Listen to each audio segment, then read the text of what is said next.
This is Missy Green at ISM 2026 here in Cologne, Germany. At ISM this year, you could see there was this big shift from confectionery's core ingredients. Chocolate alternatives were a big buzz. Are cocoa replacements here to stay? It will stay. Currently, the prices dropped, but we're realizing that due to the drop, all the companies start to get ready. So use the break to have the solutions ready when the cocoa price is rising again. We are thinking about using ChoViva in our chocolates, so we're trying that out in our R&D team.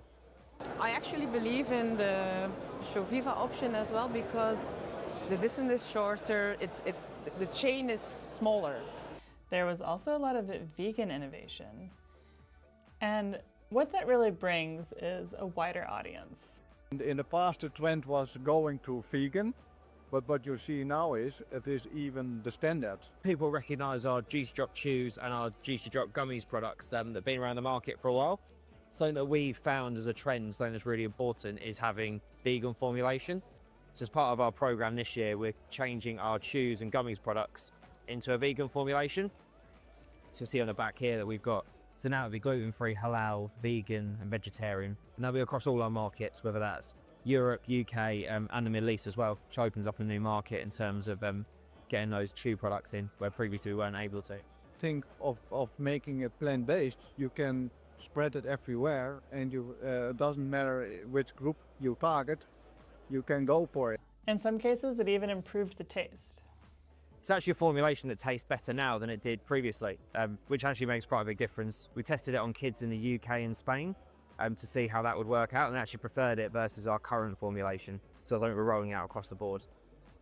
But there's another advantage to being vegan, and that has to do with sugar-free claims. We have replaced the milk by rice milk, making even our milk chocolate a vegan version. So being sugar-free and vegan at the same time. Because milk has lactose, which then has to be claimed as sugar. Rice milk has no sugar. Which brings me to another point, swapping out refined sugar. Last year, the US hit a record high for honey consumption, as consumers were looking for more natural alternatives to refined sugar. We coat the dates only with natural flavors. We don't add any sugar to the date, even if they taste like candy. They are rich in fibers, so if you have a snack craving, you feel full after having 4 or 5. But more traditional high-intensity sweeteners are certainly still in use.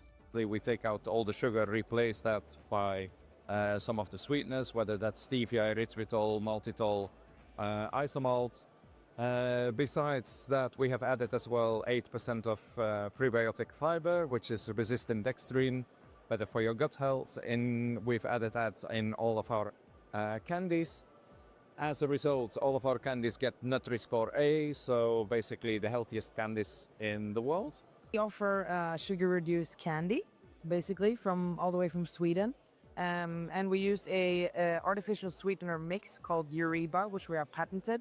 That together with the fiber in the candy creates a really, really similar taste and experience to regular candy. It's made of 3 different types of sweeteners: erythritol, azofam K, and sucralose. And those 3 together with fiber really provides all the sweetness you need in the product, but of course also on the coating of the product. In the case of neat sweets, they found that erythritol was critical in getting citric acid to crystallize around the gummies. So that's the target. The target is for there to be no difference in a consumer's mind between the sweets they grew up with and neat sweets. Another ingredient we're seeing popular in sugar reduction is fiber. And also fantastic that we have a high fiber recipe as well, because fiber now it's actually more important than protein. More consumers are deficient in fiber, significantly deficient in fiber than in protein.